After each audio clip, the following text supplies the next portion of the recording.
En ce qui concerne la médiatrice, pour finir, on a la médiatrice qui est en fait un des deux axes de symétrie du segment, d'après ce qui a été dit. Alors il y en a deux parce qu'en fait, il y a celui qui est perpendiculaire au segment et il y a celui qui contient le segment, même s'il n'est pas d'un grand intérêt. Alors comment est-ce qu'on peut faire pour trouver cet axe de symétrie en partant du segment? L'idée, c'est que la médiatrice, elle est équidistante, c'est l'ensemble des points qui sont équidistants des extrémités du segment. Autrement dit, la longueur AC qui est ici, la longueur BC qui est là, c'est la même. Je vais le faire apparaître.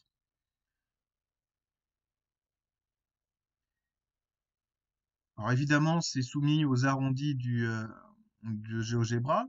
Et donc, ce qui est intéressant, c'est que si on construit ces points C de manière à ce qu'ils soient situés à égale distance des extrémités du segment, c'est toujours la même longueur, hein. Vous voyez que lorsque je trace la figure, on constate que les points C sont tous alignés sur une droite, et cette droite, c'est justement l'axe de symétrie du segment, un axe de symétrie du segment AB, pardon, et c'est la médiatrice du segment AB.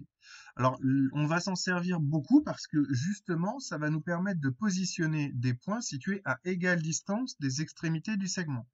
On en reparlera en exercice. Pour la construction, c'est à peu près le même principe. On choisit le même rayon de chaque côté on choisit le même rayon pour les cercles et on trace un cercle de centre A, un cercle de centre B. Les points d'intersection permettent de trouver la réponse.